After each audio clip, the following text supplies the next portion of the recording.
UPPL हानजानिफ्राय जोङो 15टा समस्तियाव गुबुन गुबुन हाबाफारि सोलिगासिनो दङ बहाबा आथिंजों हानजा सुरनाय कार रेलि जाखांबाय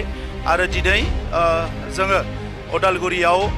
पार्टिकुलारलि उदालगुरि समस्तियाव जोंनि मोनथाम BTC समस्ति बिनि गासैबो जोंनि वार्कारफ्रा लोगो नांनानै मोनसे एवारनेस रेलि लादों फैबाय थानाय बिसायख'थिखौ लानानै आरो बेवहाय पिस आरो हारमोनि लोगोसे एवारनेस बेखौ लानानै बे रेलिखौ लानाय जादों उदालगुरि समस्तिनि गोबां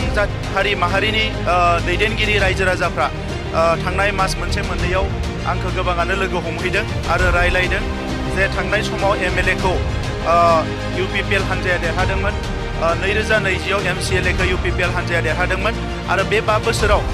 गामि खना खनला गोबां लामा सामा बायदिसिना जौगानाय जादों बेवहाय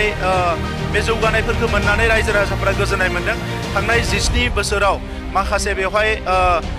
माइगाब जुजाय माखासे थासारि बिथांमोना नुदोंमोन नाथाय UPPL आव गोजोन गायसननायानो होन खौसेथि लाबोनायानो होन गुबुन गुबुन हारि धोरोमनि रायजो राजाफोरखौ अनसायनाय आरो बिसिनि हाबा मावनायानो होन गासैबो मोजाङैनो मावफुंजादों आरो बेखौ नोजोर होनानै रायजो राजाफ्रा बुंदों जे उदालगुरि समस्तिखौ एबारबो देरहागोन दा नंखायनो दिनै बे बाइक रेलिनि गेजेरजों जोङो समस्तियाव मोनसे एवारनेस लाबोनो नाजादों मेक्सिमाम 7-8 मार्च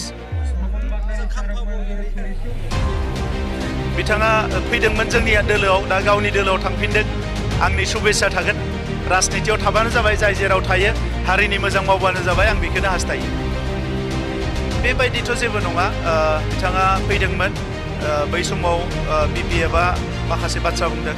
दिनै जोंनि दोलोनिफ्राय ओंखारलांगोन जोंनिबो सोरबा दोलोनि मानसिफ्रा मोजां गाज्रि बायदिसिना बाथ्रा बुंगोन नाथाय दैदेनगिरिफ्रा जेरावनो थाया मानो हारिनि मोजां खामानि मावनायखौ आं लुबैयो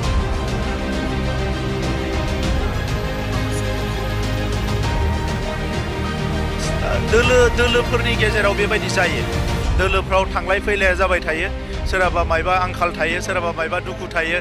बयनिबो सिन्ताधाराया जुदा जुदा दा नंखायनो गोसो गोरोबनाय मानसिफोरजोंसो दोलोआ जायो नंखायनो जोंनि दोलोआव जोंनि नीति जोंनि आदर्श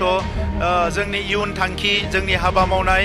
आरो रायजो राजाफोरनि फारसे जोंनि मावनाय दांनायखौ जाय बुजियो बिसोर थागोन जोंनि गोसोखौ जाय बुजियो बिसोर थागोन जाय बुजिया बिसोर थांगोन थांलाय फैलाया जाबाय थाखायो BPFनिफ्रायबो गोबां ओंखारलांदोंमोन आगोलाव दा जोंनिफ्रायबो थांनो हानाय सरकार गैया होननानै आरो फैफिनलायगोन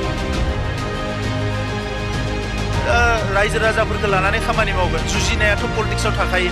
नेशनेल पार्टिजोंबो जायो रिजनेल पार्टिजोंबो जायो नाथाय थांखिया जाबाय 35 लाख रायजो राजाफोरखौ लानानै राजखान्थि खालामनाय आरो बिसोरखौ जौगाहोनांगौ गोजोन गायसननांगौ माहारिनि जि खामानिफोर खालामबाय बेखौ मावनांगौ एकर्ड इमप्लिमेन्टनिफ्राय लानानै गोबां खामानि मावनांगौ दङ जोंहा बे खामानिखौ जों मावलांबाय थागोन